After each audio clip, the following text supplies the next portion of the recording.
ಕತೆ ಶುರು ಆಗುತ್ತೆ ಪೋರ್ಚುಗಲ್ನ ಚಿಕ್ಕದಾಗಿರೋ ಐಲ್ಯಾಂಡ್ ಮಡೈರಾಯಿಂದ. ಫೆಬ್ರವರಿ 5 ವರ್ಷ 1985. ಅಲ್ಲಿ ಒಂದು ಬಡ ಕುಟುಂಬದಲ್ಲಿ ರೊನಾಲ್ಡೋ ಅವ್ರ ಜನ್ಮ ಆಗುತ್ತೆ. ತಂದೆ ಒಬ್ಬ ಕೂಲಿಯಾಗಿದ್ರು, ತಾಯಿ ಮನೆ ಕೆಲಸ ನೋಡ್ಕೊಂತಿದ್ರು. ಮನೆ ಎಷ್ಟ್ ಚಿಕ್ಕದಾಗಿತ್ತು ಅಂದ್ರೆ 4 ಜನ ಅಣ್ಣ ತಮ್ಮಂದ್ರು ಎಲ್ರೂ ಒಂದೇ ರೂಮಲ್ಲಿ ಮಲ್ಕೊಳ್ಬೇಕಾಗಿತ್ತು. ಅಂಡ್ ಎಷ್ಟೋ ಸಲ ಊಟ ಮಾಡಕ್ಕೂ ದುಡ್ಡು ಇರ್ತಿರ್ಲಿಲ್ಲ. ರೊನಾಲ್ಡೋ ಅವ್ರಿಗೆ ಫುಟ್ಬಾಲ್ ಮೇಲೆ ಎಷ್ಟು ಆಸಕ್ತಿ ಇತ್ತು ಅಂದ್ರೆ ಸ್ಕೂಲ್ ನ ಬಿಟ್ಟು ಗ್ರೌಂಡ್ ಅಲ್ಲಿ ಹೋಗಿ ಫುಟ್ಬಾಲ್ ಆಡ್ತಿದ್ರು.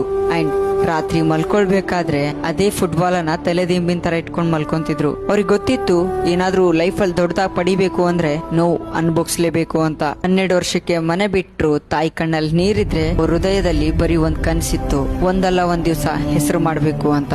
ಲಿಸ್ಬನ್ಗೆ ಹೋಗಿ CP ಯುವ ಅಕಾಡೆಮಿಗೆ ಸೇರ್ಪಡೆ ಆದ್ರು. ಆದ್ರೆ ಅಲ್ಲಿನ ಪರಿಸ್ಥಿತಿ ಕೂಡ ಅಷ್ಟೊಂದು ಈಸಿ ಆಗಿರ್ಲಿಲ್ಲ.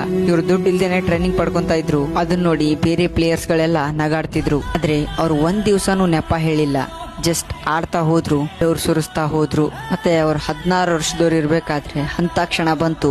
ಈ ಜಗತ್ತು ಮೊದಲನೇ ಸಲ ಕ್ರಿಸ್ಟಿಯಾನೋ ರೊನಾಲ್ಡೋ ಅವ್ರನ್ನ ನೋಡ್ತು. ಅವ್ರ ಸ್ಪೀಡು, ಕಂಟ್ರೋಲು, ನಂಬಿಕೆ, ಹುಮ್ಮಸ್ಸು ಎಲ್ಲಾನು ಡಿಫ್ರೆಂಟ್ ಆಗಿತ್ತು. ಆದ್ರೆ ಈ ಪ್ರಯಾಣ ಈಸಿ ಇರ್ಲಿಲ್ಲ. 2003 ಅವ್ರು ಇಂಗ್ಲೆಂಡ್ ಹೋದಾಗ ಜನ ಅವರು ನೋಡಿ ಕಾಮಿಡಿ ಮಾಡ್ತಿದ್ರು. ಪ್ರತಿ ರಾತ್ರಿ ಎಲ್ಲಾ ಪ್ಲೇಯರ್ಸ್ ಮಲ್ಕೊಂಡಿದ್ರು. ರೊನಾಲ್ಡೋ ಅವರು ಗ್ರೌಂಡ್ ಅಲ್ಲಿ ಪ್ರಾಕ್ಟೀಸ್ ಮಾಡ್ತಿದ್ರು. ಸ್ವಲ್ಪನೇ ಅವರು ಜನರ ಮನಸ್ಸಲ್ಲಿ ಒಬ್ಬ ಫುಟ್ಬಾಲ್ ಪ್ಲೇಯರ್ ಆಗಲ್ಲ, ಮಷೀನ್ ಆಗಿ ಗುರ್ತಿಸ್ಕೊಂಡ್ರು. ಇದು ಯಾವುದೇ ಅದೃಷ್ಟದ ಆಟ ಅಲ್ಲ, ಇದು ಅಂತ ವ್ಯಕ್ತಿಗತೆ. ತನ್ನ ನೋವು ಕೂಡ ಶಕ್ತಿಯಾಗಿ ಮಾಡ್ಕೊಂಡು ಈ ಜಗತ್ತಿಗೆ ತೋರಿಸ್ಕೊಟ್ರು. ಬಡವನಾಗ ಹುಟ್ಟೋ ತಪ್ಪಲ್ಲ, ಸೋಲ್ನ ಒಪ್ಕೊಳ್ಳೋ ತಪ್ಪು ಅಂತ. ಸೊ ಈ ರೀಲ್ನ ರೊನಾಲ್ಡೋ ಫ್ಯಾನ್ ಶೇರ್ ಮಾಡಿ. ನಿಮ್ಗೆ ಯಾರಿಷ್ಟ ಅಂತ ಕಮೆಂಟ್ ಅಲ್ಲಿ ತಿಳಿಸಿ.